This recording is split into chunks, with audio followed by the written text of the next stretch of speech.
Hello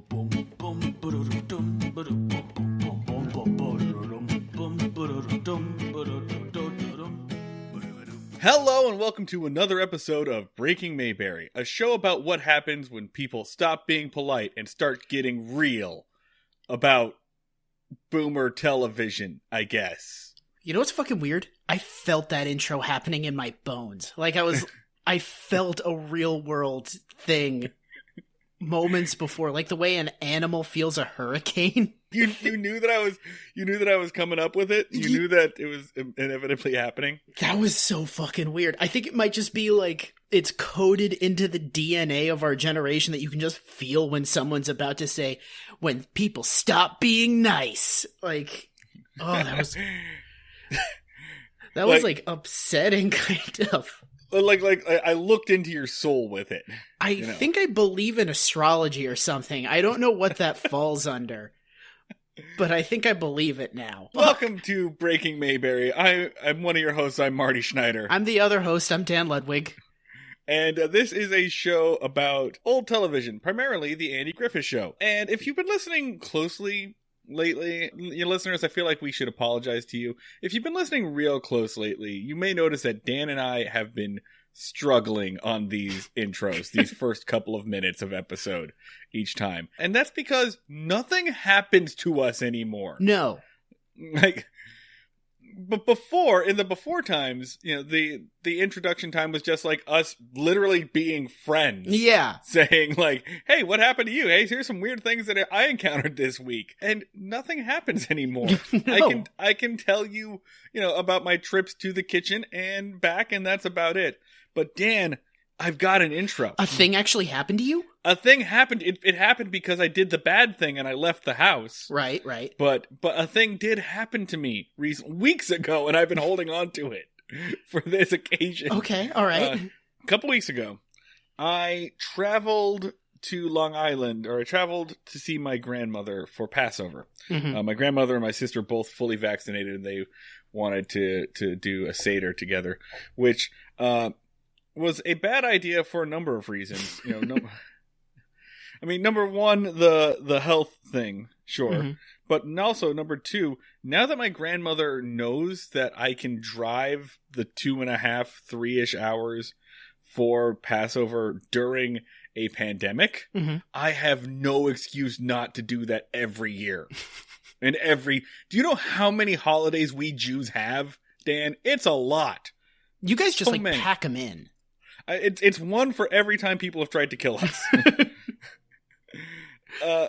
So anyway, I went up to my grandmother's, but I didn't stay with my grandma. I stayed in a hotel nearby. Mm-hmm. I got a hotel room, and I walked in thinking, this is going to be weird. Like, I've never been in a hotel that's completely empty before. And that was kind of my experience as I was checking in. Basically, the whole lobby was shut down and empty. But then I pull my car around the back, and I walk in the back entrance. And I guess I walked in what was supposed to be the ballroom. Because I walk in and just glitter everywhere. All over my eyes. And just shininess. And I hear an announcer in the back going, and next up from Franklin Delano Roosevelt Junior High. What? There was a, dance competition going on. A children's dance competition. Oh my God. And I was just surrounded by dance moms and 12-year-olds just discovering makeup, and there are all these children, these little dead-eyed McCaitlins that are just running around, and so I have to dive through this mess and get to my room immediately. But I'm waiting. No, Dan, you're making a face. My mind runs over with things. Are you sure this happened and you didn't just basically have some sort of The Shining experience? Oh, we're not done yet. Okay. We're not done yet. So I ding the elevator button real hard, real fast. And then a crew of these children comes to me because they're waiting for the same elevator. Oh, God. There are no parents around. It's one of those things where, the oldest child is in charge and the oldest child is 11. Mm-hmm. So I back far up against the wall and just let the girls have their space. And one of them, probably 8 or 9, I don't know, turns around stares directly at me through, she's not wearing a mask, I'm wearing a mask, but she looks at me in the eye and says, "Are you Lindsay's dad?" Oh, God. Let's set that aside for a second, that I've aged to the point where children are mistaking me for a parent. I've come to terms with that. The fact that it's Lindsay's dad, too. Yeah, right. Lindsay's dad. Makes Lindsay's it, dad. That's just such salt in the wound. I go, nope, not Lindsay's dad. And then it gets weird. Then it becomes a thing. Because she responds with, "Are you sure you're not Lindsay's dad?" And at that point, I'm kind of like wondering, I don't think so. I'm looking around the room for like any ex-girlfriend who's about to surprise me. This little girl says, "I think you're Lindsay's dad and you don't want to tell me." And now it feels like a setup. You are one. That is a ghost, I think. So I don't know how to respond or even if to respond, because there is a limit to how long an adult man by himself can talk to a child he does not know before it becomes an issue.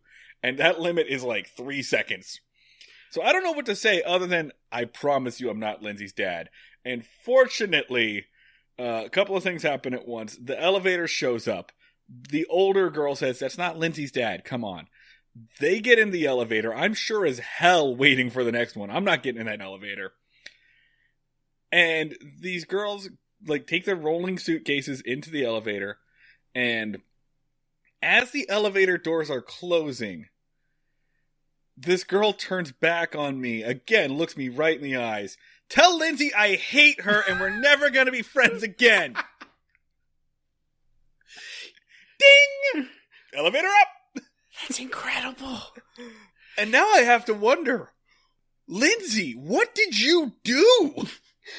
What did Lindsay do to inspire such ire?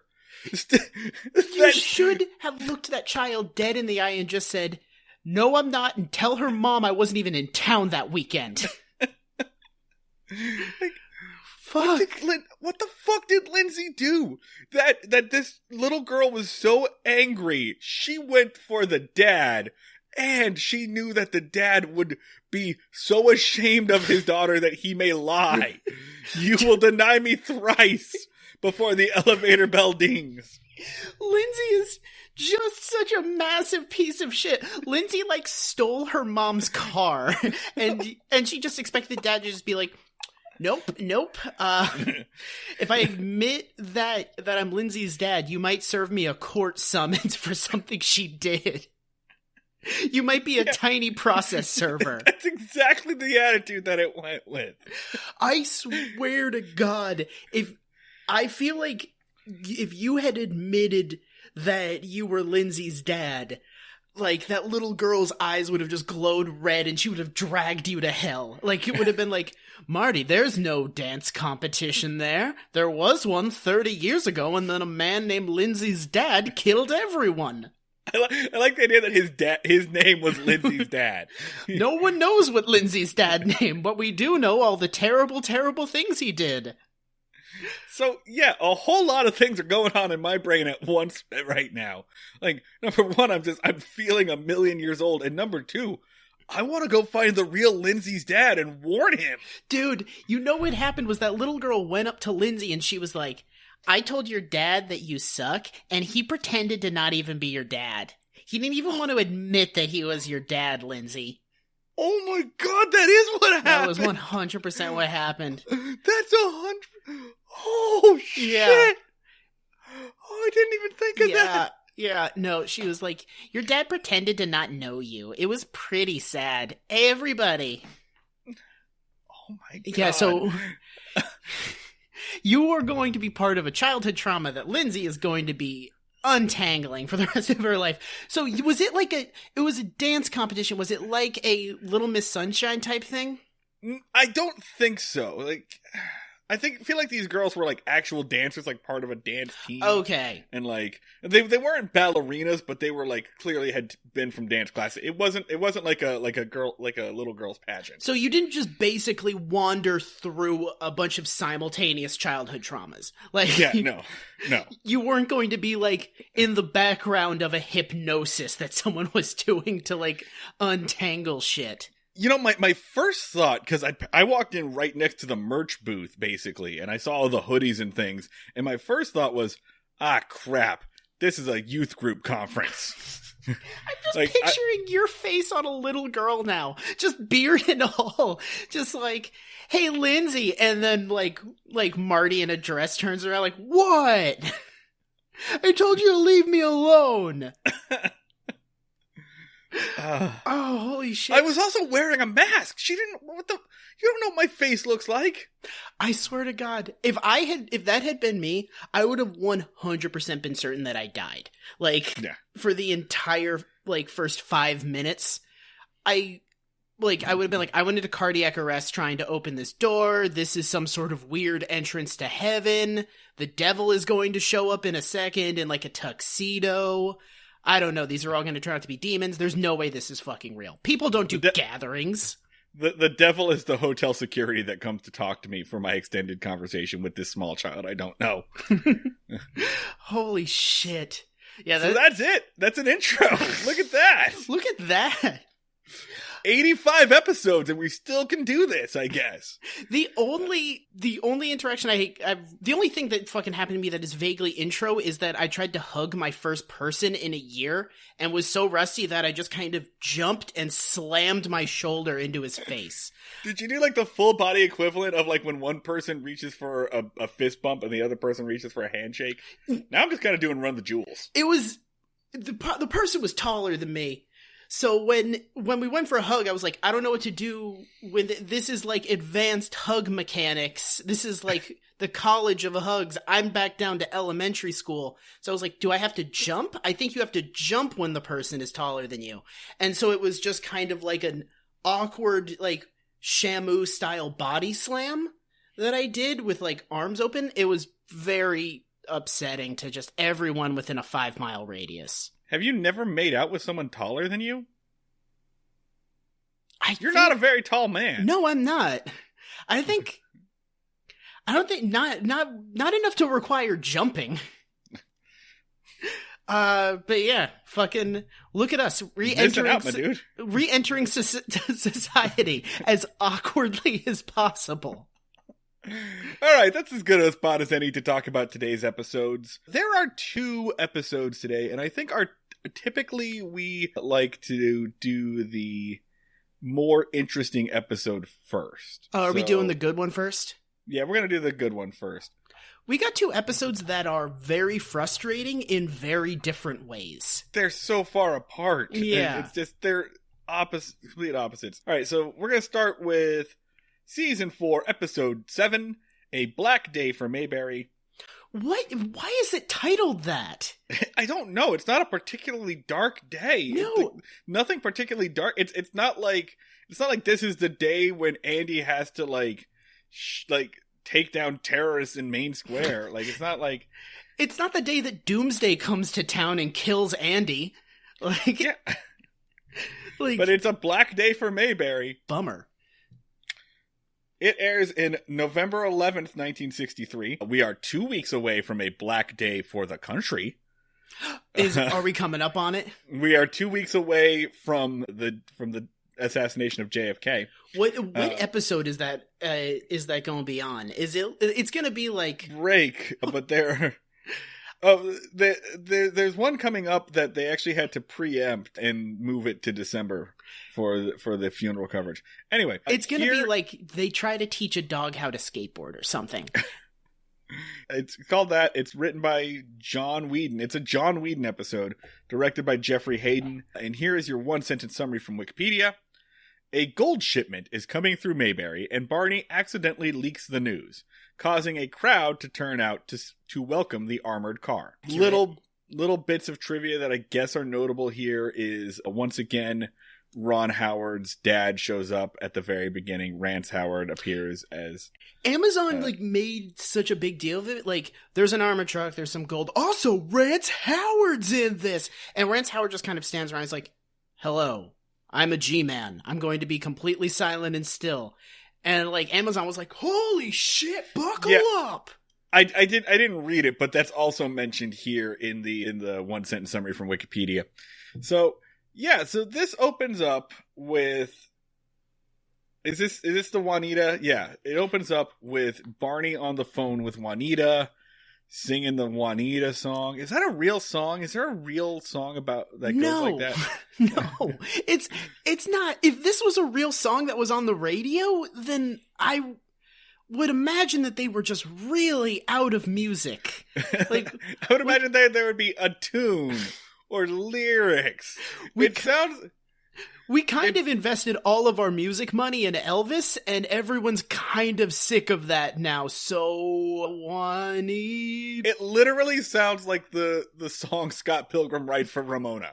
If I was listening to old-timey radio and this came on, I'd be like, no. Put What's New Pussycat back on. I know what I said, but just let's do it again. So he's doing the stupid hair thing, look at himself in the mirror. Two dudes come in. They say, we're looking for the sheriff.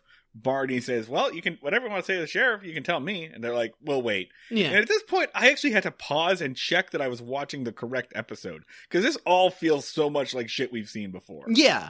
It's the fact that they don't want to talk to Barney emasculates Barney, and he gets very snippy and, tries to pretend like he's the sheriff.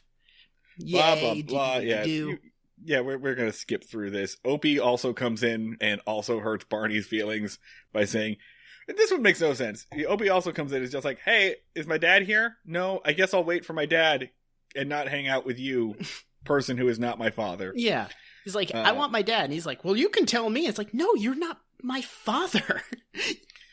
So finally, Andy enters his own show. Yeah. Decides to show up to work. And the two men in suits, the two G-men are like, could we have a moment alone with you, Sheriff? And so, Don kick Barney, throws a fit, and they kick Opie and everybody out. There's a kind of a nice little bit where Opie's like, I want a dime. And Andy's like, can we talk about this later? He's like, I'll just leave if you give me a dime. And he's like, yeah, sure. I'll ask you what it's for later. It's like a nice, cutesy little bit. I like that. That was funny. Then Barney is trying to eavesdrop. He sticks his ear through the mail slot, basically. And then we get another appearance by the Sticky Boy! Yeah, our favorite tiny cowboy wearing jelly sandwich covered fool. Clint Howard. What's his character's name? Leon. Yeah. Which literally every time he comes on screen, it is fun to just go what happened? What happened to you? Listeners who don't know what we're talking about, Ron Howard's younger brother, Clint, has a recurring gag, a recurring role on this, where he just wanders in with a cowboy outfit and a peanut butter and jelly sandwich that is just all over his face. They just smear jelly on Clint Howard and then just push him into the frame. And they just go oh, hey, Leon. And then he just wanders out. It is quite possibly the best recurring bit on the show. The first time I was like, oh my god, what's up with this fucking sticky child? And now I'm like, oh shit! I love this chaos baby. I just want them to do one thing where they're just doing a walk and talk past a building and Leon's just stuck to it. I feel like they're just constantly someone's like, I think there's a problem with your carburetor. It's running weird. Let me pop the hood and see what's in there. Leon! Just stuck in there offering them a sandwich. If this was just a show where a sticky child got into a weird situation, it'd be so much better. Watch that. I would 100% watch an old-timey show where a sticky boy... I don't even remember what he does. He comes in, he looks in the mail slot. You don't wonder what he does. He does the thing. He comes in, he offers someone a sandwich, and then he politely leaves. That's his one move. He also puts his face. Trying to remember if he does a little song, Marty? Do you remember if he has any good bits? He also puts his face, like, up to the mail slot, like, next, because he's trying to see what Barney's looking at. So he also looks in there. And then Barney looks over to him, and you can just kind of hear just shriek as he peels his face away from just the gravitational pull of Smucker's jelly that is Leon. It's so good. And then Clint Howard wanders off frame and then just promptly gets stuck to a key grip.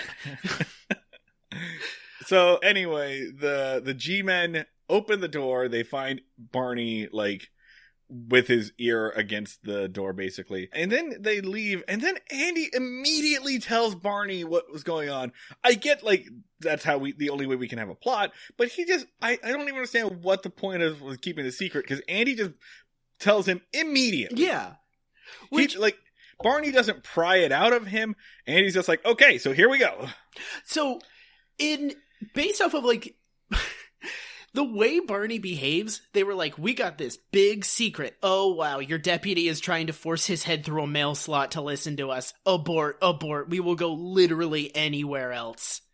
But they just kind of like, all right, I guess this is fine. You have a dipshit. I guess this is pretty normal back then. No one pays any attention. Like, everyone's aware of the incompetence and no one cares. Yeah.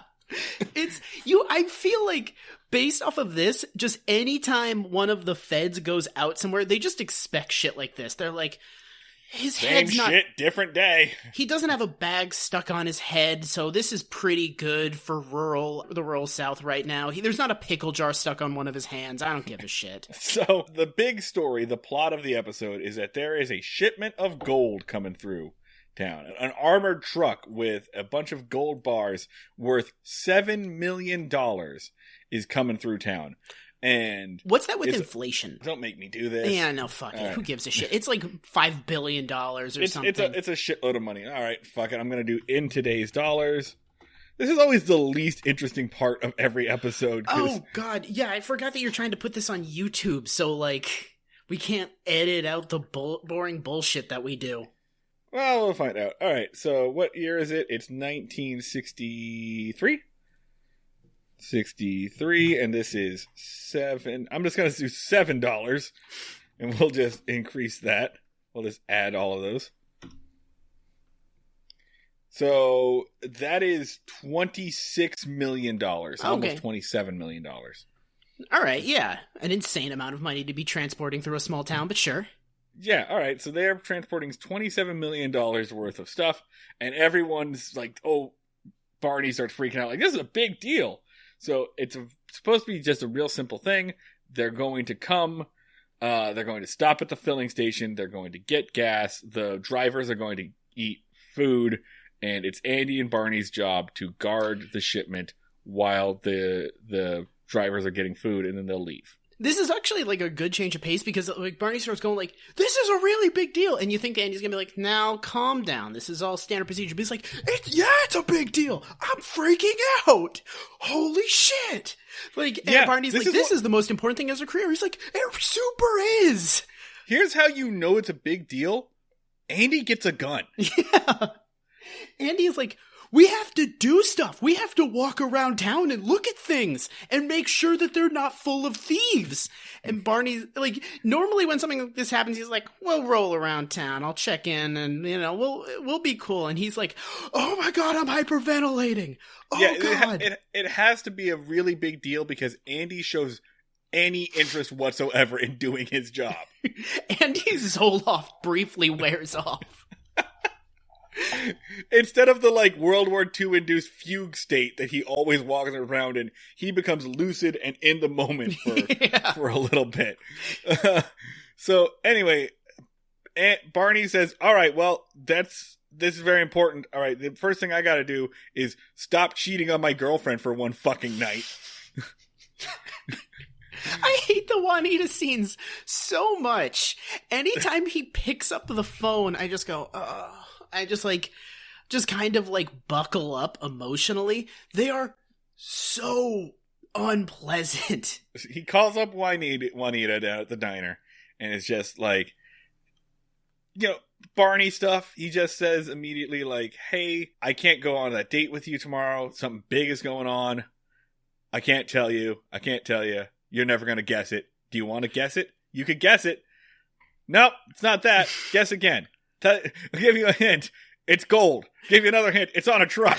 Give you another hint. It's a gold truck. I wrote in the notes, like, Barney accidentally tells her, and then immediately after, like, oh wait, no, not accidentally. Your exact words. I've got your notes in front of me. Accidentally lets it slip, and then the next bullet point is, I mean, not really. He just tells her. Yeah. He just, like, does, like, warmer. You're taking too long. There's a shipment of $7 million in gold coming through town tomorrow. It's going to be stopping at these locations. Be impressed by that. Oh no, what did I do? The next scene I actually forgot happened until I saw your notes right here. But it's Barney walking around in his plain clothes, which is him in a trench coat, which kind of on Don Knotts, it kind of looks like the Talking Heads David Byrne big suit. It looks. He's just letting the days go by, let the water roll me down. That came out more Modest Mouse than anything. He's dressed like if Mary Poppins was also the Exorcist. It's so bad. It is actually. I will say, Don Knotts, all of this entire episode, on point. Don Knotts is very funny in this episode. He's crushing it. This scene is just basically them like, Don Knotts, vamp. And he's like, I'm in it today. I just finished filming Incredible Mr. Limpet or something. I'm full of energy. This scene is Barney, like, scoping around the premises to see if there are any suspicious characters who might get involved in the gold shipment or whatever. Yeah. He goes to the hotel to basically harass old man Asa. He goes to an empty hotel and just yells at an old man. It's so good. Yeah. He goes to an empty hotel, stands in the lobby. The guy asks him, like, dude, what are you doing here? He flashes a badge at him. The old man is like, why'd you just flash a badge at me? I know who you are. And he's like, I'm scoping the place out. Takes his newspaper. And then the guy just goes, there's literally no one here. And then the kicker is Asa just goes, this about the gold? Yeah. He's like, all right, you're being weird, man. Hey, what time is that gold coming through? I'm really excited to see that $7 million in gold. I just want to look at it and wave. And then like the next scene, it's almost just like it's like that scene in Mr. Smith Goes to Washington where Jimmy Stewart just like runs through punching newspapers or punching reporters. Except it's just kids and children just running up to Barney and just yelling, hey, when's that gold coming through? Hey man, what's up with that gold? Hey, gold. Hey, Barney. Everyone knows about this gold. It's like the Beatles. There's just a flock of children after him as he's just running.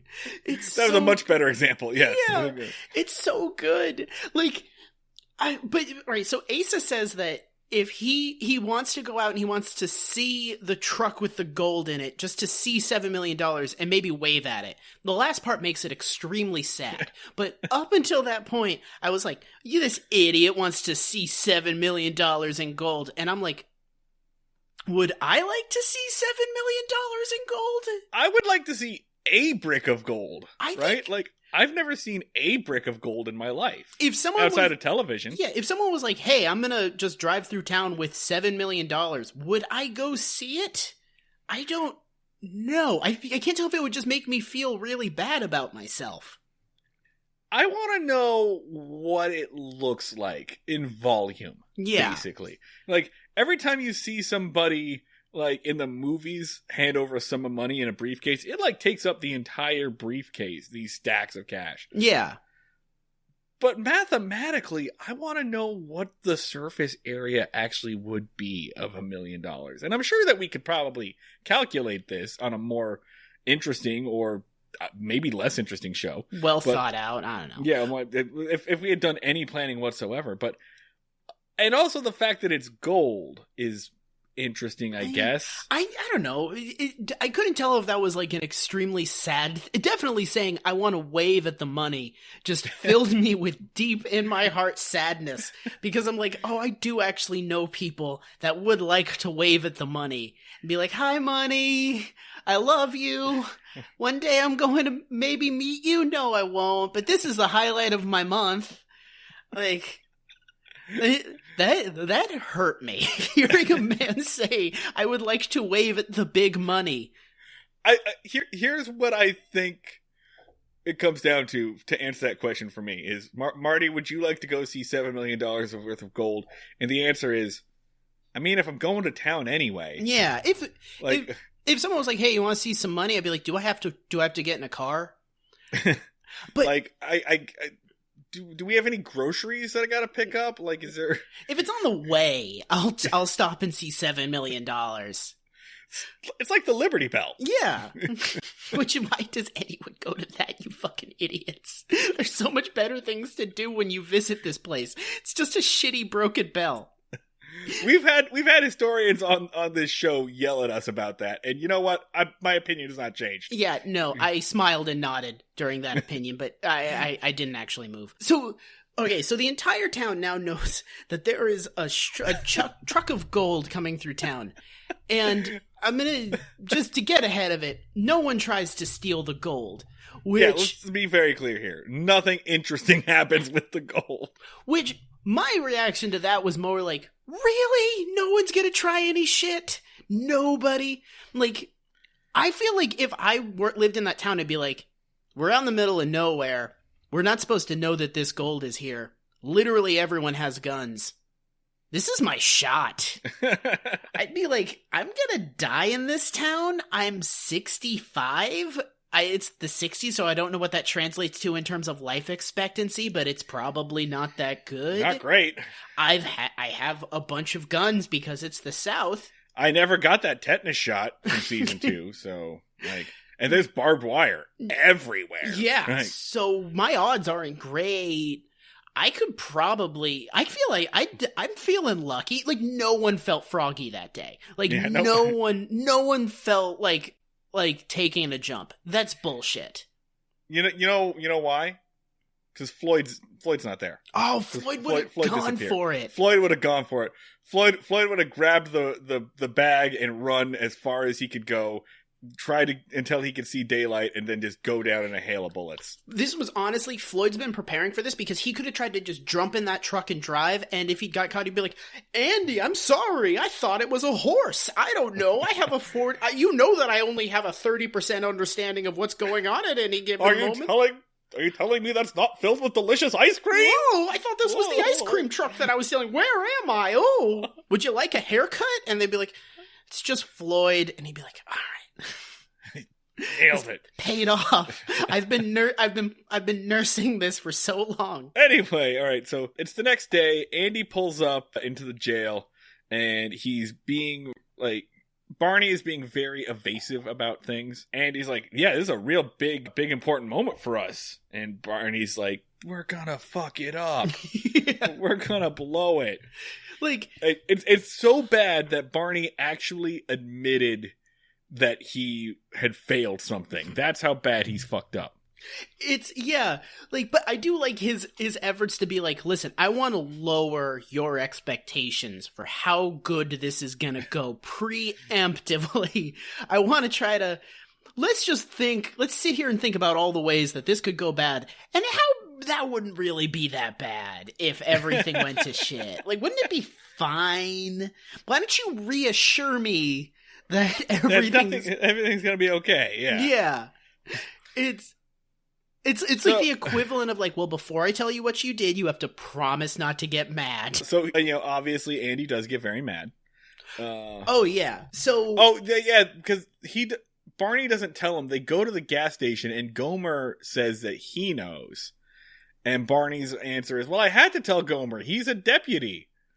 And I guess we're just gonna have to make our peace with this. Gomer's a deputy part-time. Yeah, just officially, they just did it. They've sworn him in. They've given him a badge and a gun and everything. So I guess we just gotta accept that now. I guess this is just a part of the show. They were just like, We gotta stop coming up with excuses for them to deputize Gomer, and let's just say that Gomer's a fucking honorary deputy. Because I guess it is, and that's going to be his lot in life until we ship him off to Vietnam for 7 seasons. Send Gomer off to die in the fields. Imagine just Gomer in a rice paddy just going like, "Oh gosh, I can't hear the shots." But yeah, Gomer says that he knows about the shipment.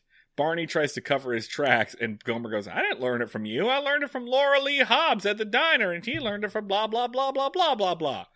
Andy gets really mad. They go to Main Street. Andy gets not really mad. He does, because he gets mad like in the next episode we're gonna do. Andy gets rip shit pissed. It's actually great. It's always so fun. He gets pissed so rarely that when he does, I'm like, oh, this is delightful. It's like getting to see an eclipse. An appropriate reaction. Hell yeah. He's full of them this episode. And they go to Main Street, and the whole town is there. And we have to call attention to a protester there named Regis. Regis, played by our favorite kind of character actor / definite murder victim, Doodles Weaver. That was Doodles? That was Doodles. Oh my god, he looks like shit in this. Yeah, I mean, he's supposed to look like shit. But I feel like that wasn't. I don't think that was for the show, man. I think that's just. I don't think Doodles was doing okay. And he walks. He's doing some real like libertarian sovereign citizen shit. Like he's got a giant sign, and the giant sign confuses 2 financial issues. Yeah. Right?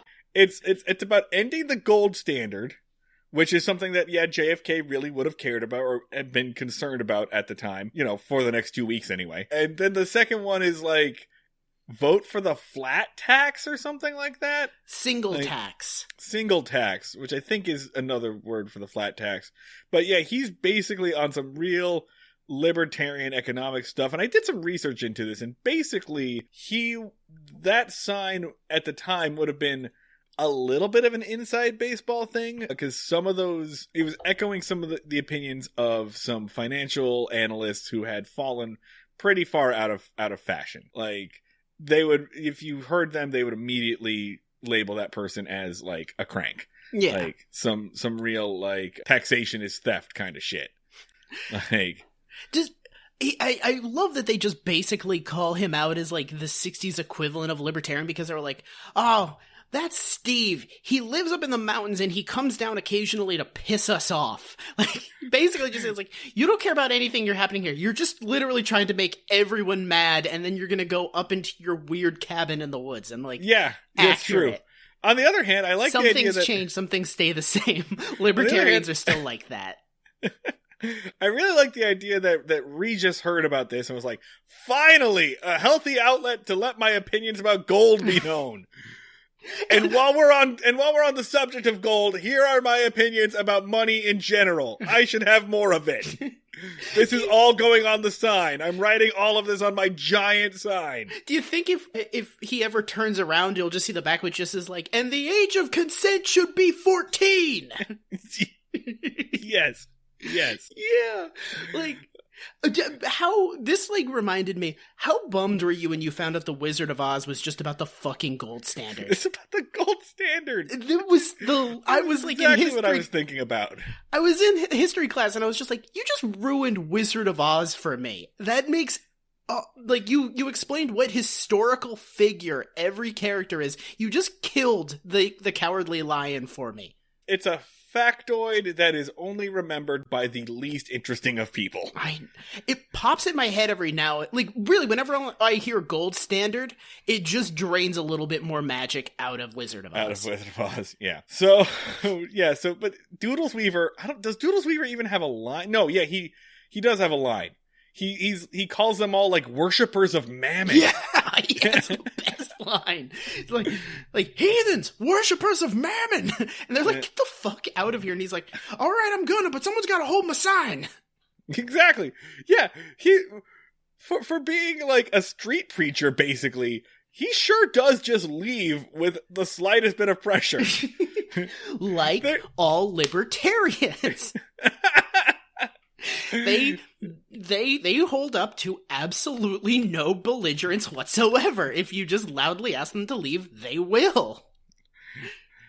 We've got a year's worth of evidence that proves otherwise, man. That's true. They have been emboldened. If we had recorded this episode in 2015, maybe I'd agree with you, but yeah, maybe one day the libertarians will be afraid of us again. Fucking, but worshippers of Mammon is the best line in all of Andy Griffith Show. Worshippers of Mammon! Worshippers of Mammon! Is he a fucking libertarian? Is he a communist? He might be a communist. Like, what is his... It really seems like he's just mad at the idea of money in general. But I think that was, like, I don't think he's supposed to have a coherent ideology. I think much like libertarians. I think his stance can be boiled down to money is too complicated and it makes me mad. Money should be less confusing. I don't understand how money works and I hate it. So, I can get behind that. Yeah. I also feel that way, Doodles. Everything should only be $1 bills. You should just have as many of those and that's your money. So yeah, he calls them all worshippers of Mammon. Best line. And then they say, "Fuck off, dude."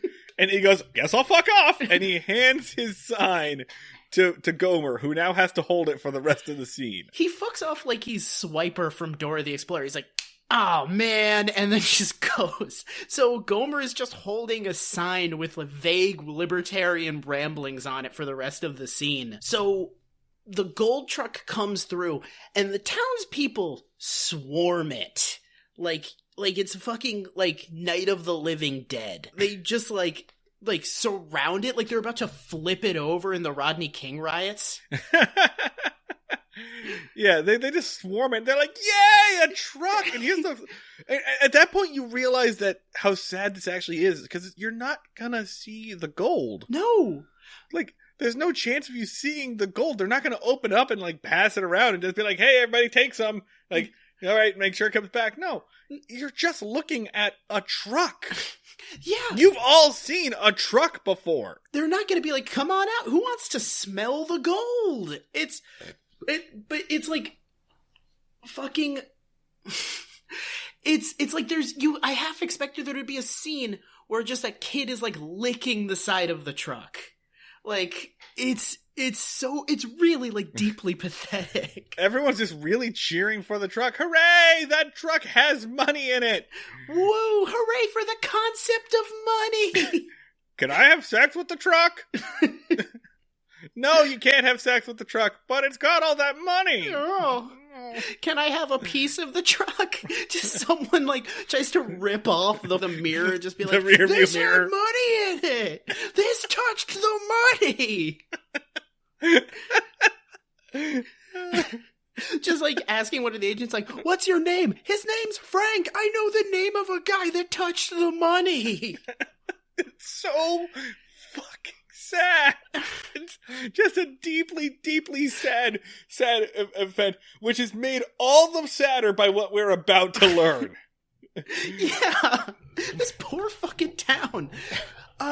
So Andy yells at them all to disperse, and then Andy fucks up here because he basically tells everybody the exact location and plan of the money. Yeah. He's like, "Okay, everybody leave, but here you go. I'm going to give you all the exact destination of this money." The Treasury Department guy shows up, and I'm pretty sure it's another one of those dudes that has always been a bad guy or gangster. Another one of these dudes that we've seen on the show before. The best part is the Treasury guy gets out, and you expect him to be like, "Now what's all this, Sheriff? Like, what are you doing?" And he just gets out, and he just looks at me and just goes, "All right." Like, it's it's worse because it's just resounding disappointment. Like... It's like the sound of your dad when it's like, "I've just given up on you. I'm not even going to bother yelling at you." And I just looked it up. Yeah, it was Ken Lynch, who we've seen before in Manhunt and in Jailbreak. The penguin-looking motherfucker. Yeah, it's that guy. And it really just between Doodles and Ken Lynch and even Rance Howard, we're just like bringing out all the one-line superstars. Bring them all out. Yeah. So they pull up to the filling station. They gave Gomer a gun again. He just has one. There wasn't even a conversation like, I guess we got to give Gomer a gun. They're like, all right, this is normal now. And just hand him a double barrel. So there's one thing they have to do. The only thing they have to do is one guy's going to get out of the back of the truck and Barney's going to take his place and Barney's going to get in the back of the truck. They cannot handle that. It's the best physical comedy of the fucking show so far in my book. Like, because it's just Barney has to hold a Tommy gun and also get into a truck while a guy gets out of the truck. So just dropping Tommy gun, they try to like push him into it. He falls over again. The bewildered look in his eye as it's happening is fantastic. By the time he goes in, he's holding the Tommy gun like a baby. It's fantastic. This all happens in about 4 seconds too. It's so good. It's good. It's good. It's genuinely funny. And the other thing that happens, and I'm sad this didn't come through or didn't come up later, is Gomer has the gas nozzle and he's trying to fill it up, but then he says, where's the gas tank on these trucks? And he sees an open flap, which I guess is it's the gun hole. It's where people they put the gun out. So he just sticks the nozzle in and then just starts filling the back of this truck with gasoline with Barney inside. I was like, they're gonna blow up the gold truck. This is gonna be an all-time episode. I know. I know. We're like, okay, you've just filled a gas tank or a truck with gasoline. It has to explode, right? Right?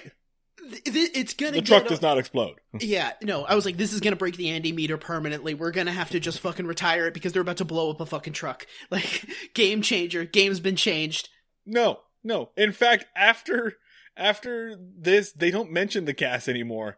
They also don't mention the fact that fucking Barney's just sitting there in that truck marinating in gasoline fumes. Like, I'm surprised. He's so flammable right now. I'm surprised that there wasn't a scene where the cop is getting into the back of the truck. He's like, why does it smell like gasoline and piss in here? Like, just a line would have been fantastic. It never gets mentioned again. So Barney is in the back of the truck. Andy is just like milling about. And as he's in the back of the truck, Barney is like, I'm going to see this gold. So he like opens up a box, discovers that all the gold boxes are full of sand, starts to wig out, understandably, because he's like, he comes to the assumption that the whole thing is a fake. Like what usually happens on the Andy Griffith Show, the cops are actually criminals in disguise or some shit. There's been a scheme, they've been hoodwinked, and they're gonna save the day. So the cops come out, and Barney tries to like jump out of the van screaming, the gold's gone. We've been robbed. And they just like fucking shove him back in, close the door and say, we'll let him off at the next town. And then just like frantically drive away. Again, fucking good scene. Great. And then we get a car chase. Like a solid car chase? I don't know if it's a solid car chase because like, I don't think they'd realized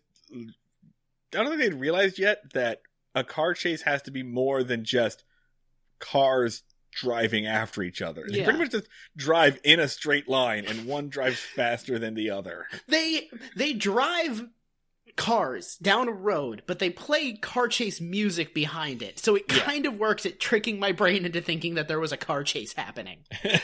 But yeah, the car drives off, Andy comes out, Gomer's like, they took Barney, and they just hop into a cop car and go. Andy, like, heads them off and blocks the road and gets out with a gun drawn and is just like, you got my deputy, you got some splaining to do. Yeah, like, and straight up, it was very weird seeing Andy with pull a gun on someone. And then they let Barney out, and Barney and Gomer just have their rifles pointed directly at each other's faces. They're just standing, having a conversation with just looking down each other's barrels. Just absurdly. And I think only Don Knotts realized what was happening because he does take Gomer's gun and kind of puts it down. But it was very clearly accidental. Proving that not only can these characters not be trusted with guns, these actors should not be given guns. Actually, that's actually more true. I'm going to say this.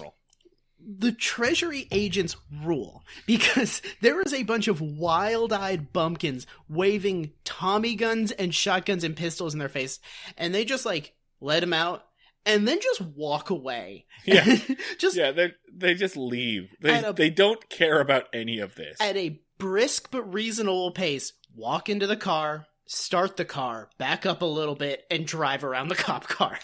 It's so ice cold. It rules. Like, they don't, like, edge away while looking, and it's just like, well, I'm done with this, and then leave. And then Andy explains to Barney that no, those two were not crooked. They were still from the Treasury Department. That truck was a decoy truck. The other truck with the gold is going by a different route. We were always meant to be the decoy. Which, at this point, I think that's like the third time that's come up that like a federal or a statey showed up and was like, this town is so dipshit.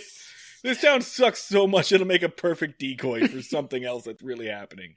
And then it ends, and there's not like a scene where Andy's like, well, you know, in a way, we kind of did our job perfectly. They all just kind of go like, oh. Cut to black. They just like kind of sit in like mutual disappointment and failure. They're like, we did bad at a job that wasn't even real. Like, they all just have to come to terms with that in their life in a different way. We failed at a thing that you really can't actually fail at. So, cut to black. Do. There is a stinger, but it's not even worth talking about, I think. Well, it's kind of fucking good, because it's Andy, like, tells him, like, oh, actually, the real truck is going through Raleigh. And then Barney immediately gets on the phone with Waddy, and he just goes, the real truck's going through Raleigh. Cut to black. All in all, a fucking Andy meter? 10, man. It's a good fucking episode. I don't know if I'm going to call it a 10. Like, I would give it an 8. Oh, like, I forgot. The best thing was while they're at the filling station, Andy just goes like, fuck, there's more tourists, and just walks over as a bunch of like wide-eyed, like, dipshit Maybarians are just like walking up like fucking zombies, just like, ah! I want to suck on the hair of a person that's touched the gold. Ooh! And he says, like, get out of here, like they're fucking wild geese. Barney meter, like, nothing really upsetting happens in this episode, like, other than the deep, deep sadness of capitalism that is rotting these people. Actually, no, it's sad. I think we don't normally do Barney meter on palpable human sadness, but I think we can make an exception here and put it at like a 6. It made me feel very sad in my heart to see this many people want to smell the money. Oh. Just parents holding up their children and just being like, look, little Jeffrey, this is going to be one of your top 10 memories for the rest of your life, is the time you saw a thing with money in it. Someday you also can be money. Someday, maybe, you'll be allowed inside the car with the money that's not yours. Wouldn't that be grand? Maybe they'll let you look in the front window where there's no money. Oh, God. So that's that episode. I'm going to roll right along to the next episode, or the previous episode, which was Season 4, Episode 6, Gomer the House Guest, which airs November 4th, 1963, written by Jim Fritzl and Everett Greenbaum, directed by Earl Bellamy. This episode sucks ass. Hey, remember that scene in Dumb and Dumber where they're in the van and they're just annoying the shit out of the guy, and they're like doing like, do you want to hear the most annoying sound in the whole world? What if that was 22 fucking minutes? What if you did an entire episode that was just someone going like, I'm not touching you. I'm not touching you. I'm not touching you. What if that... The one sentence, actually 2 sentence summary from Wikipedia. Gomer is fired from Wally's filling station and moves in with the Taylors. Customers then come by the house at all hours to have their cars looked at.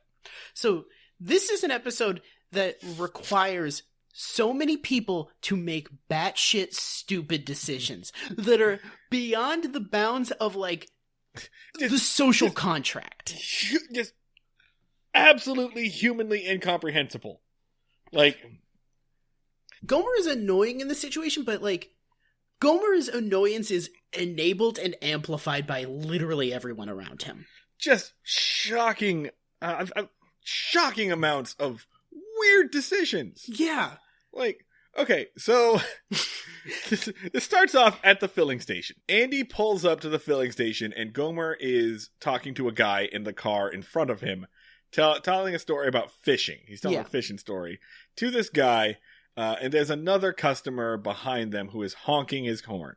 So about 30% of this scene is Gomer telling a story about being in a bet about fishing and winning the bet. He tells that story fucking twice. And you're probably saying, like, well, there's probably a joke in that story. Fuck you. No. Go to hell for even thinking that. He puts ham on a fucking hook and uses it to catch a fish, and the guy who he was in a bet with is upset. Done. But guess what? That story's like 3 fucking minutes with and impressions of a guy that you've never seen. He does a great impression of a man I don't know. I'm assuming they acts like it's his fucking Jimmy Stewart. So frustrating. Second Jimmy Stewart reference of the episode. So he's telling this fucking story to just a guy in a car about this time he won a bet about fishing. As a guy sits behind him just going like, hey, I'm here to get some gas, and starts like honking. And I am also honking from my couch where I am like, what the fuck are you doing? I also want this episode to start moving. It is. I think if you're pulling out like a little bike horn and just going, wooga, wooga! like every single time you want the Andy Griffith Show to pick up the pace a little bit, just my neighbors were so mad when I had a car horn installed in my apartment, but it paid off for this moment. I have a goose call around here somewhere I could use for that. Oh yeah, you use that to go as the untitled goose game for Halloween and harass me for an entire party. Yeah, okay. Side note, listeners, there's one time a couple of years ago when you could have a Halloween party that I dressed up as a goose, the goose from Untitled Goose Game. And if you've played that game, you know that the goose has a task list of things to harass and annoy the people of the village. But all of mine were to harass and annoy Dan. It was pretty great. It was just, he just basically like robbed me in slow motion. But you know what's fun about that Halloween, Marty, is you were not the most annoying person in a Untitled Goose Game costume that week. Like, there was another guy at a different party who was also the Untitled Goose Game who was just in a thong with some feathers taped to him. And instead of doing slow crime, which was your move, he ran around in circles with a kazoo. So he kind of beat you at like the central project of that fucking costume. I disagree. I felt much deeper aggravation. All right. So anyway, Gomer's boss is yelling at him. Gomer's boss is pissed about this, understandably. You know, and Andy apparently has nowhere to fucking be. Yeah. Because he goes to the fridge, helps himself to a soda, just drinks a soda and just chuckles to himself and just watches.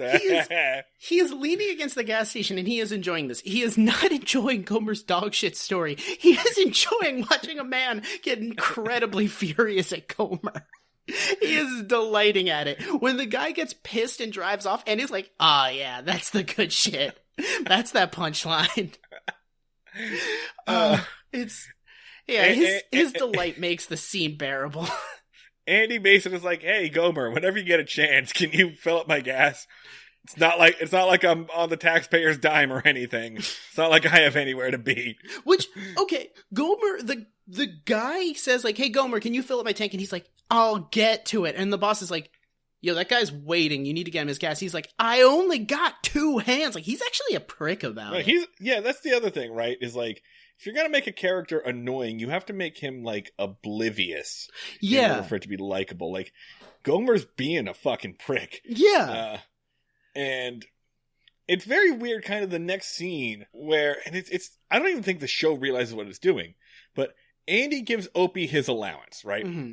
And he basically is just like, hey, Opie, here's your quarter for the week. You deserve it. I didn't have to remind you once to do your chores. Opie's like, yeah, well, that's because I wrote it on my arm. And his arm has I don't know, smudged writing that's like, garbage, clean out the dishes, ash, whatever. And then he leaves. And as he leaves, Opie leaves, and Gomer comes in and is like, hey, so I got fired. And I felt like, I'm like, oh, okay, I know where this is going. Like, Andy's going to go, well, that's not really surprising that you got fired. Look, Opie knows how to do his chores and pay attention. And I thought we were going for that, right? Yeah, which I guess we've done before. Like, I thought that Opie, or I thought that Andy was going to use his 10-year-old son as an example to teach responsibility to a grown man. So they definitely set up Gomer is not doing his job, and he's being a dick about not doing his job. And so you think there's going to be like, well, Gomer is going to learn to do his job and be more considerate. No. Gomer learns negative things. Gomer learns to be bad in ways he didn't know. There's no Barney in this episode, so Gomer has to be the fucking Barney, which means that he has to have bad behavior aggressively validated. I've come to the conclusion, right? This show, as much as we dislike Barney Fife and as much as he infuriates us, this show does not work without him. Especially not when you try to assign his characteristics to someone else. Like, there has to be a fucking asshole in the Andy Griffith Show. There just has to be one fucking asshole, because otherwise, like, his spirit gets diffused all over the land. I am not looking forward to those latter 2 seasons where Don Knotts leaves. It's the seasons that not even Andy Griffith fans seem to like. It's gotta be like fucking, like, just the asshole-eriness just infects them like viral madness. Until it just becomes like an episode of Succession. Like, it's like everyone is terrible. It's like Ghostbusters 2, where there's that goo under New York that's just making everyone a prick, except the goo is just like Don Knotts' face. So Gomer comes in and he's like, hey, I got fired. Also, I lived at my job. So can I stay in a cell? Just a really terrible fucking arrangement for Gomer. And again, like, in Andy Griffith terms, everyone knows that Gomer is simple. Yeah. Right. So no one seems to have a problem with Wally apparently keeping a slave. Yeah. Essentially. Which, like, well, okay. An indentured servant who relies on him for room and board, probably in exchange for what I can assume is not a living wage? No. Okay. And he describes his accommodations. He's like, I got a crate and a stove. I think it's pretty cool. It's like, he's keeping you in a fucking closet. Yeah. But yeah, adding to the dimensions of horror, you have the character who is simple, intellectually disabled, neurodivergent, and this guy is like, all right, so you rely on me for money and housing. I'm taking both away simultaneously. Bye. Goodbye. Enjoy sleeping on the streets, guy we all understand is disabled. Like, I'm leaving you more or less to die. You're someone else's problem. Hope you make it to a different building in time. You have no money because I probably have been paying you, like, the equivalent of nickels I find in the couch. And I for sure take, like, everything you break out of your salary. 100%. So fucking nightmarish. Just, if you think about this premise for a fucking minute, I'm no longer really mad at Gomer because he shouldn't have had to work in that situation anyway. Anyway, as we all know what is going to happen, Andy says, okay, come to our house. You can stay with us in the guest room until you get something working out. Well, all right, Gomer asks, I do want to, like, hit this beat hard. Gomer asks to sleep in the jail cell, which is like an apartment. They basically have an apartment building. Andy reasonably says, no, you will come stay in our very nice house. Nothing in this scene is amiss, but I do want to, like, make a note of it as everything else in this episode happens. Gomer did not ask to stay with them. No. That should be cleared. Gomer has to basically use what is the equivalent of the town's public hotel. Yeah. So back at the house, they're all sitting around watching TV, and I couldn't help but note how weird it was to see these characters watch television. Yeah. People have talked about television. Television have been mentioned before, but anything that reminds you that it is in fact 1963 Mm-hmm. felt so weird and out of place. And it felt so strange to watch them. And they're watching what is very clearly a parody of Lassie. Yeah. Yeah. And they're watching something that I recognize. And I was just like, what are you doing? This entire family should be watching or like tuned around a transistor radio waiting for Hubert Herver's fireside chats to come on. They should just be doing what they always do, which is sitting around hoping that someone has a neat talent that they haven't told them about yet. Yeah! What the hell? These people have TV. What are they doing? Why have they been just sitting around watching Opie play ball in a cup? Like, what the fuck? So it's so weird to see them watch TV, but the gag is basically, number one, Gomer is repeating to everybody what is happening on the show, on the TV, and then he starts telling stories about his own life, and he's just being annoying for it. So, again, in a good show, what would happen now is Gomer's story would be funny. It would interrupt the scene, but it would be a story that I would enjoy hearing because it would either be like outrageous or really dumb or have a punchline. He just tells a fucking story about a time he did a thing. Like it's he tells a kind there is a joke to it. They're watching Lassie and he's talking about a dog who did nothing to help him when a house was on fire. Yeah. There is a joke.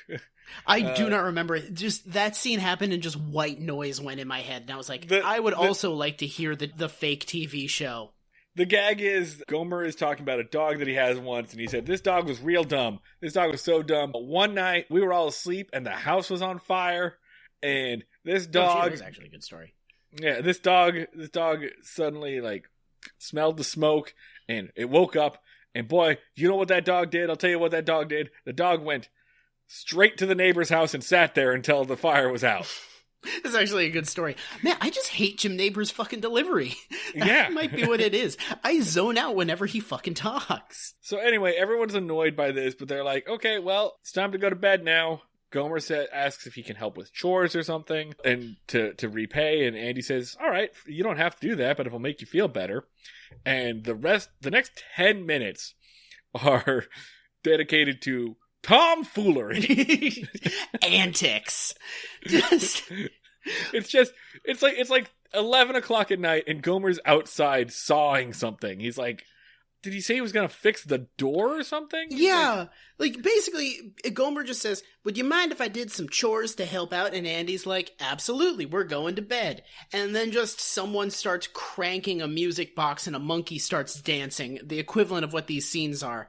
Because first Gomer is sawing something, Andy is awakened by the noise. He goes out of his window and says, Gomer, do you have to saw something now? And Gomer is like, no. And then he stops. Then he vacuums, and Andy's like, Gomer, you don't need to vacuum right now. And Gomer says, okay. And he stops. And then he wakes up everybody, and now...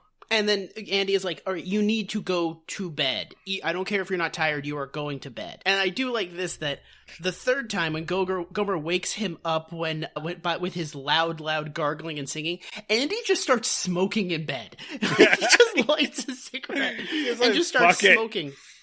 And just like every time this is the only way I can relax. Every time Gomer stops making noise for a sec, he starts to put the cigarette out, and then Gomer starts singing or some shit, and he just starts smoking again. It's great. It's the one bright spot of just watching Andy Griffith stress smoke. The next day at the jail, Andy's falling asleep at his desk, and Gomer bursts in. And Andy tries to politely be like, okay, well, listen, I didn't get much sleep last night because of you. Yeah. He very politely explains it. Gomer actually gets real remorseful. Yeah. Actually he shows genuine remorse and says that he's going to do better. And then he just sits there, and Andy asks if he's had any luck trying to find a job, and they do a joke that is, they're advertising for an experienced butcher, and Andy goes, do you know how to cut meat? And he's like, do you think they're going to ask that at the interview? And I can't tell if that was a bad joke or if I was just cranky at that point. I felt like it was just just throwing itself a softball. It's an okay joke. It's not... Yeah. I think by that point I was just in a bad mood and I was like, all jokes after this suck. I'm reading your notes, and I can tell from your bullet points that you are getting angrier and angrier as the page goes down. Yeah. It's just, from here on out, it's motherfucker, what the fuck, another guy, screaming, goddamn it, more and more all caps. So yeah, the next scene, Gomer is in bed, he's reading comics, he's being very careful and very quiet, and then this is what we mean when we say nothing makes sense. So many weird decisions. Some guy just pulls up in front of the fucking house and just starts screaming, "Hey Gomer, I'm going to rev my car. It's making a weird noise, and I want you to scream down from your window. What's wrong with it?" And Gomer's like, "Sure, I can do that." And starts doing it. And I feel like as the audience we're supposed to be like, "Oh, Gomer," but it's like, what world is that an okay thing to do from the guy? Yeah, why is this guy here? Who is this? Under no circumstances would this be okay in polite society. Yeah, no, like, Gomer shouldn't go along with it, but why is this dude doing this? Yeah, which... Why does this dude... Real question, why does this dude have to have his car fixed right now in the middle of the night? Yeah. What is he fucking doing? Yeah, like, what is he, like, trying to get to fucking Mexico because the cops are on his tail and he can't take it to an actual mechanic? Like, fucking... So they're also like, all right, so Gomer is kind of inconsiderate. He keeps odd hours, which is problematic. Also, he apparently attracts lunatics who just follow him wherever he goes, screaming car questions at him.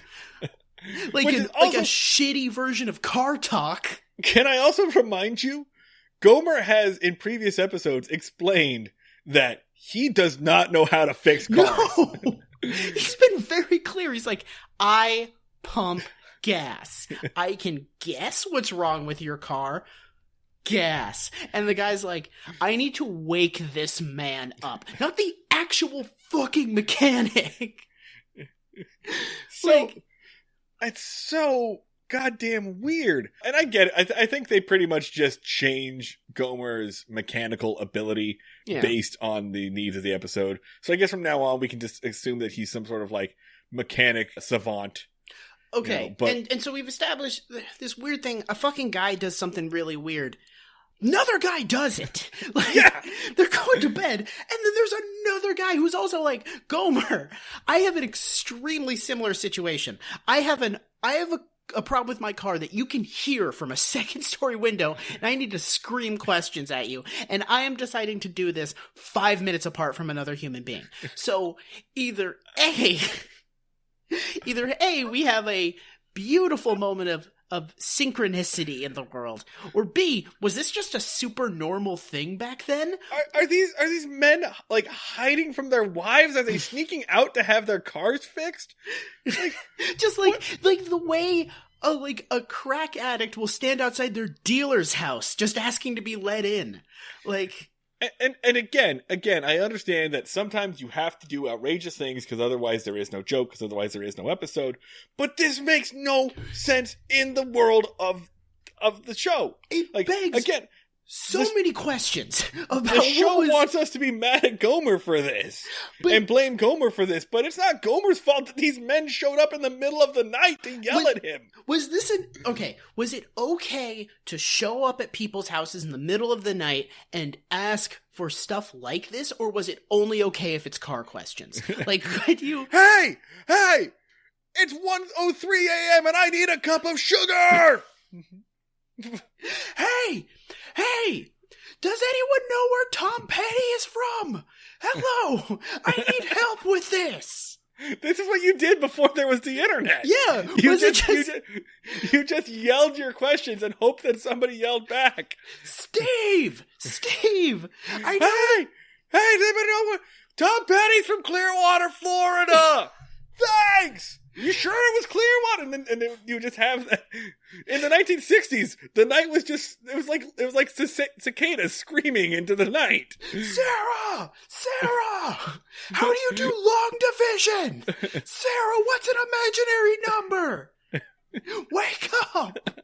Or was it only car parts where it's like, where that was just the thing that's acceptable? It begs so many questions. This must just be what the world is because 2 fucking people do it, Marty. 2 people do it in a very short amount of time.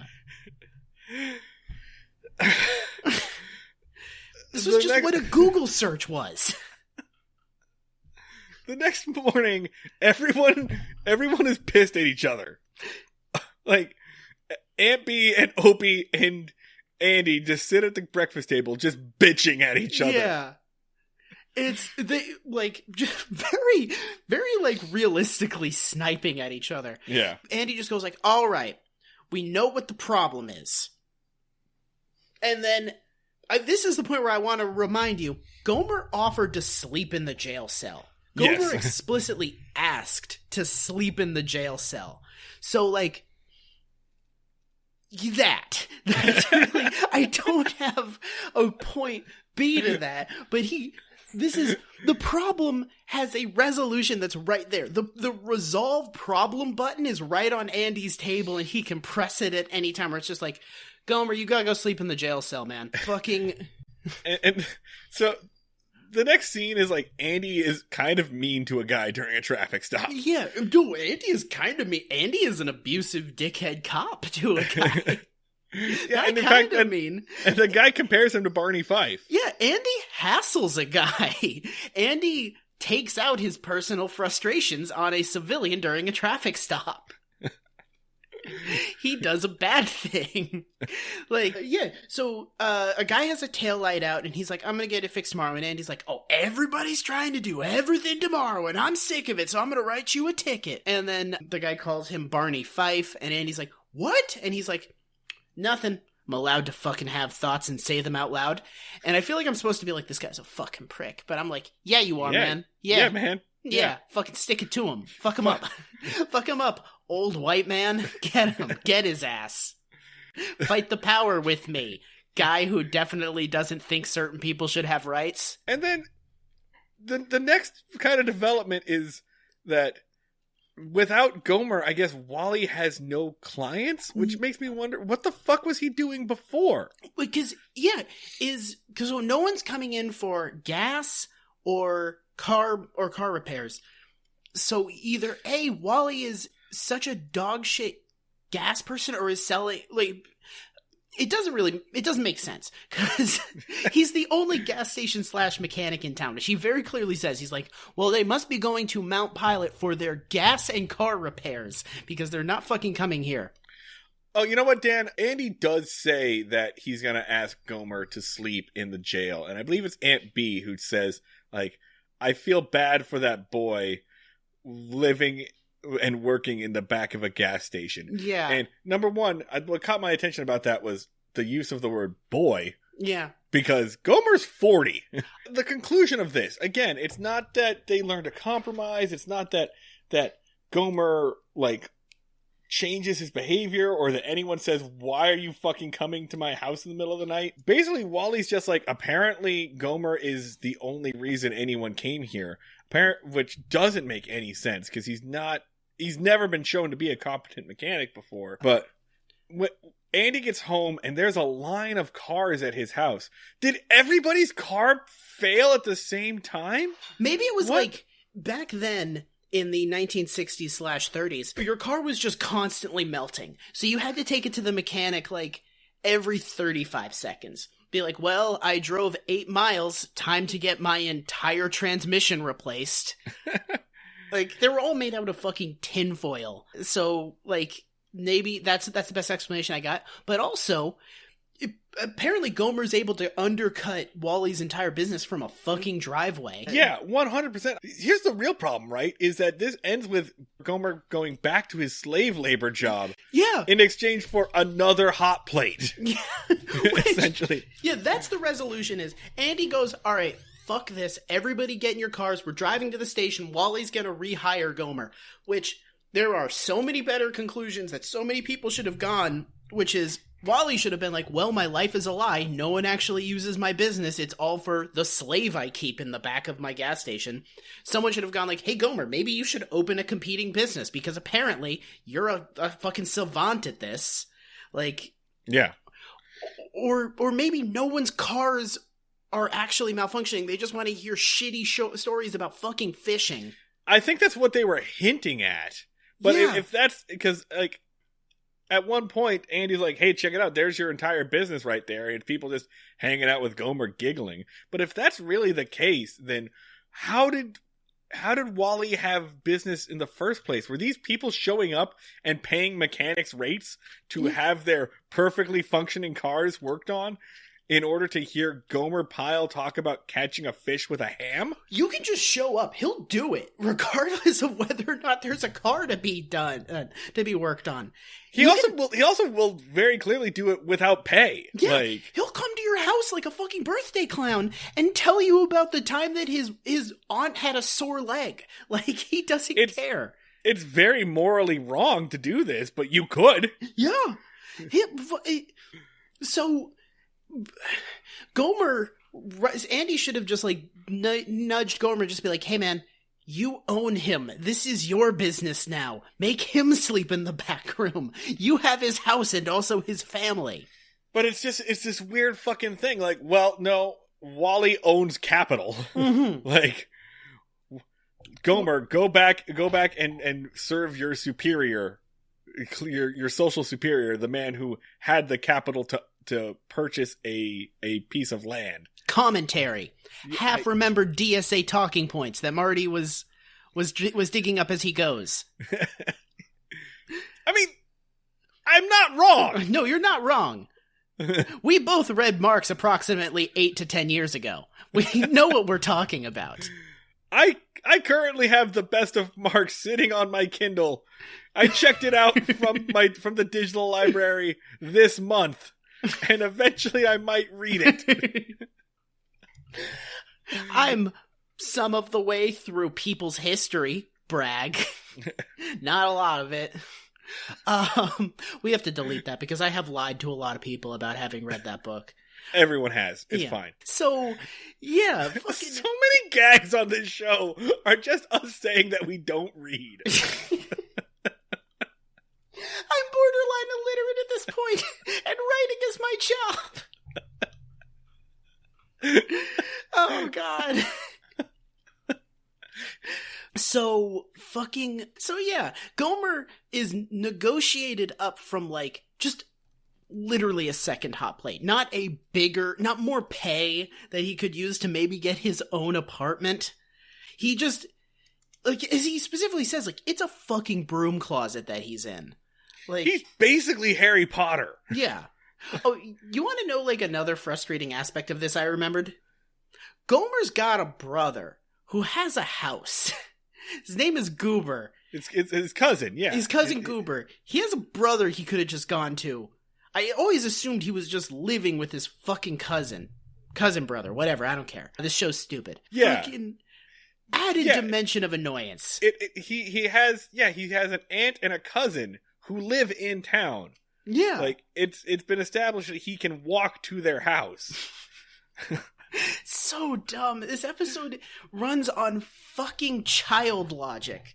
Like, this episode, like, such a goddamn Calvin ball of an episode. And then the fucking, like, Gomer is telling his shitty story, and the kicker is Andy is trying to sleep on his couch, and Gomer jumps in and wakes him up. Done. But snare drum, fuck you. This episode felt like they were writing the script in between takes. Yeah. It felt like we were watching them try to figure out what Gomer was in real time. And I almost appreciate that, because at least they were taking effort to figure out what his deal is. Because remember, the character that he showed up to replace, Floyd, his deal was amorphous. He was just the final monster from Akira. He was just a blob of story nonsense that was constantly growing and expanding. He was every possible character simultaneously writhing in agony on the floor. But you know what it made me fucking think of is like, whenever they're like, oh, due to political correctness, you can't do good humor these days. And this proves it extremely wrong, because these guys were doing a character with a mental disability on television when it is the least politically correct about it. Like, when there is no restrictions whatsoever, and it sucks. And they don't have dick. They could have done anything with this. No one even knew that this was a thing you could get mad about back then. And they have jack shit. They've done nothing with it. Yeah, like, oh, we took the guardrails off. Oh, buckle up, kids. Well, I don't know when appropriate time to vacuum is. Oh, shit! Blazing Saddles! What? Oh, can you handle that? Millennials, you snowflakes? Oh! Buckle up! This sucks shit! There's more coming. I got a story about a fish. Whoa! It's such garbage! These people suck so much ass. Fuck every generation before ours. You all suck. Dumbass shit. Fucking Jesus Christ. I am so mad about this. I can't wait. Send Gomer to Vietnam, please. How much longer before you do a terrible, terrible thing and send this boy to die in a foreign country? Why do they keep being convinced that they need a third guy? Like, they really want that, like, Mickey Donald Goofy aesthetic that I called attention to last time. Like, they're always like, we have Andy, we have Barney, and then the wild card. Woo! No, Barney's the wild card. You already have a dumb guy. Like, it works fine. I mean, it kind of works with Floyd, because with Barney, they have a dumb jerk, but they don't have a dangerous pervert. So, like, they don't have someone that's, like, rubbing their dick on the coffee table the entire conversation. So, like, that's right. That's the niche that Floyd fills. It's like that thing. This was my hole. This was made for me. It's Joseph Campbell. You need the hero, you need the fool, and you need the depraved furniture pervert. They had a real ego, super ego, id thing going on, and Floyd was pure fucking id. No, you want to wrap this up and do some fucking ratings? Let's do it. Andy meter, it's not a 0. There was like the smoking scene, so it's like 4. Yeah, 3, 4, fucking whatever. The more I think about it, the higher the Barney meter gets for me, just because of like how very much this proves that Gomer's boss needs him more than Gomer needs the boss, right? Like, Gomer can do whatever he wants. He is the workforce. Remember and he doesn't realize that. Remember how we said that, like, it doesn't resolve, like, the conflict that it sets up? It's like, Gomer's kind of rude and doesn't know how to do his job. And then the moral of that is, seize the means of production. Yeah. Gomer is the proletariat. Yeah. Like, the moral is, like, is basically fucking Marxism. And we're not reaching, because if we wanted to try to reach for a Marxist conclusion in this show, we would have done it already. This one came up organically. I would have gotten that cred years ago if I could work Marxist themes into this show. It's ridiculous. It makes me so mad. He's and a the show slave. the show just naturally takes the position that Wally should be correct, and Wally should just be a little nicer to his wage slave. Yeah. Not a lot. Not actually, like, do anything to match his value. But just be a little bit nicer in his... make him a slightly nicer shack. Don't kick him as much. Fucking, like... take the frames of Andy saying, it looks like Gomer is your business. how about you give him a second hot plate? Take those frames, put them in a wall, and hang them in the fucking Guggenheim. Like, that is art. Those 4 frames say so much about fucking America accidentally. Because it, like, the show is like, oh, Gomer got a second hot plate. Everybody's happy and everything's resolved. So, yeah, the Barney meter for, like, permanent damage, that's a 10. Yeah. That's a fucking 10 for me. Yeah, nope, it's a sleeper 10. It came in at the end. We had to catch it. That was close. I almost walked. So sick. I almost, like, walked away from this, like, and Gomer didn't learn any manners, and that's why it's a 2. And it's like, this is a fucking 10.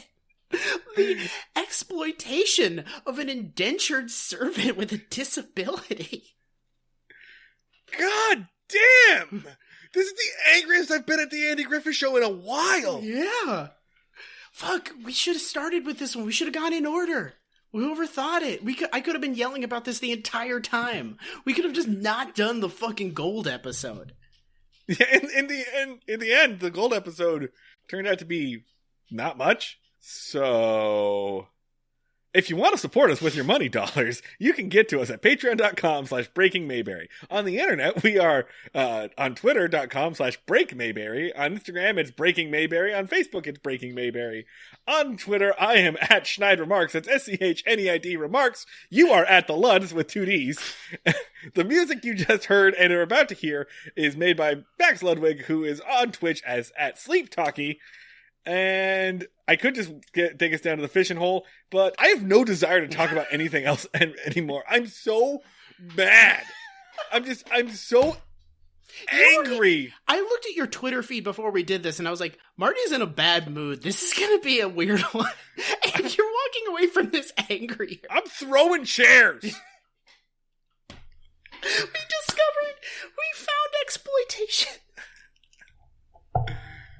We'll see you all down at the fishing hole. God fucking damn it.